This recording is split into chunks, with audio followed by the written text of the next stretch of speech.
UP के बलिया में सहायक संभागीय परिवहन अधिकारी अरुण कुमार राय ने निजी विद्यालय के संचालकों को सख्त लहजे में चेतावनी देते हुए कहा कि स्कूल संचालक जल्द से जल्द अपने अपने स्कूली वाहनों का प्रपत्र पूर्ण करा ले। एआरटीओ ने बताया कि पोर्टल पर जानकारी प्राप्त हुई है कि वाहनों के परमिट में समस्या थी। अभी सही है, लेकिन करीब 90 से ज्यादा स्कूली वाहनों के फिटनेस फेल हैं, जिनका संचालन नहीं होता है। अगर संचालन करते पाए जाते तो कार्रवाई निश्चित है। जिलाधिकारी की अध्यक्षता में जिला विद्यालय और परिवहन विभाग की संयुक्त बैठक होती है, जिनमें सभी स्कूल के प्रबंधन आते हैं और ट्रांसपोर्टिंग इंचार्ज आते हैं। उस बैठक में जानकारी दी जाती है और नोटिस भी दी जा चुकी है। स्कूल खुलने के बाद जुलाई महीने में फिर बैठक होगी और सभी प्रबंधकों को बताया जाएगा। उन्होंने कहा कि फिटनेस में जो बेसिक चीजें हैं उसको पूर्ण करना बहुत जरूरी है, क्योंकि दुर्घटनाएं ना हो और बच्चे सुरक्षित रहें। मैं एआरटीओ प्रशासन बलिया अरुण कुमार राय।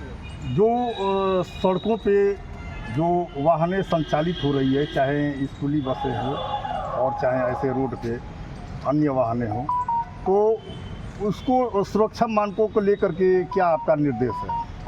देखिए, अभी मैं आपको सबसे पहले स्कूली वाहनों के संदर्भ में बता दूं। स्कूल खुल चुके हैं और सरकार की तरफ से हम लोगों को आदेशित किया गया है कि आप लोग इस महीने अभियान चलाइए, बच्चे सुरक्षित अपने घर पहुंच सकें, विद्यालय जा सकें। इस संदर्भ में आप लोग विद्यालयों में जाइए, 1 सप्ताह तक उनको समझाइए और 1 सप्ताह के बाद कोई भी हो, किसी भी स्थिति में हो, अगर उनके प्रपत्र फेल हैं, अगर वो फिटनेस नहीं करा रहे हैं, बच्चों को ओवरलोड बैठा रहे हैं और फिटनेस के मानक उनके बसों में नहीं दिखाई दे रहे हैं, तो आप कार्रवाई करिए।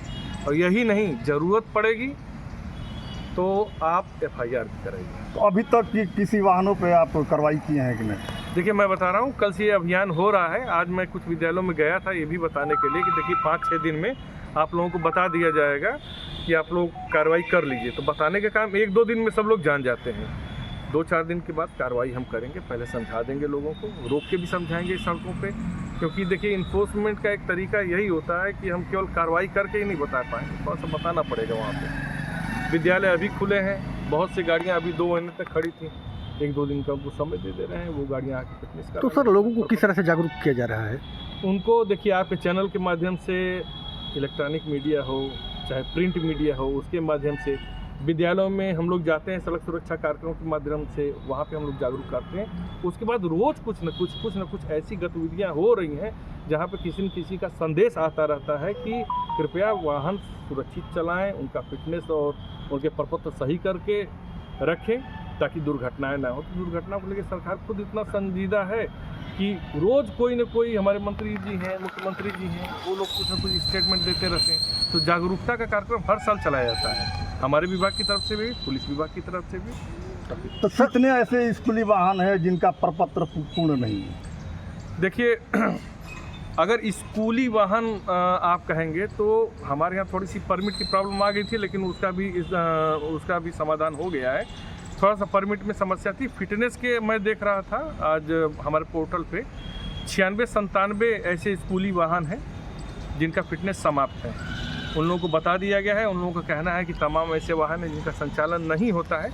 ऐसे में उन वाहनों का हम लोग उन वाहनों की लिस्ट या उन वाहनों का पंजीयन नंबर उन विद्यालयों से ले लेंगे कि आप उनको एफिडेविट पे लिख के दे दीजिए इनका संचालन नहीं होता है। तो क्या अगर वो संचालन करते हुए पाए जाएंगे तो उस पर कार्रवाई भी होगी। तो क्या सर उन विद्यालयों को नोटिस भेजा जाएगा? आप बिल्कुल, उनको नोटिस उनको भेजा जा चुका है। एक बार नहीं, जब छुट्टियां चल रही थी तो 2-2 बार उनको नोटिस उनके परमिट को लेकर, उनके फिटनेस को लेकर उनको दिया जा चुका है। और बार इधर हम लोग जनवरी माह में भी जो सड़क सुरक्षा माह चल रहा था, उस दौरान भी हम लोगों ने उनको जागरूक किया, सारे विद्यालयों में बताया।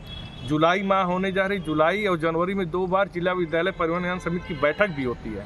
उसमें सारे विद्यालय के प्रबंधक आते हैं, उनके ट्रांसपोर्ट इंचार्ज आते हैं, डीएम साहब की अध्यक्षता में होती है और वहाँ पे उन लोगों को फिर बताया जाता है। जुलाई माह में चूँकि स्कूल खुलते हैं तो ये बैठक भी अगले हफ्ते लगने वाली है। उस बैठक में भी सबको बुला के कहा जाएगा। हर नोटिस को लेकर के देखा जाता है कि अनेकों ऐसे वाहन हैं जो मानक अनुरूप नहीं होते हैं। हाँ, तो वो वही फिटनेस में उन्हीं सुरक्षा उपकरणों पे ही ध्यान दिया जाता है कि उसमें अग्निशमन यंत्र लगा हो, उसमें जीपीएस लगा हो, उसमें स्पीड गवर्नर लगा हो, उसमें इमरजेंसी गेट हो, फर्स्ट एड बॉक्स हो। जो बेसिक चीज़ है वो रहे, ताकि अगर कोई दुर्घटना हो तो हम उसको रोक सकें, मतलब दुर्घटना ज़्यादा गंभीर ना हो सके, उसको हम लोग सुरक्षित बच्चों को निकाल सकें, कोई ऐसी बात हो तो। लेकिन सर नोटिस के बावजूद भी अगर विद्यालय प्रशासन लापरवाही करती है तो उनके तो विरुद्ध प्रवर्तन की कार्रवाई की जाती है। ये अभियान उसी का हिस्सा है। जुलाई माह में अगर नोटिस देने के बावजूद भी, कहने के बावजूद भी, आपके चैनल के माध्यम से सुनने के बावजूद भी अगर वो इन चीज़ों का ध्यान नहीं देंगे तो प्रवर्तन की कार्रवाई की जाएगी।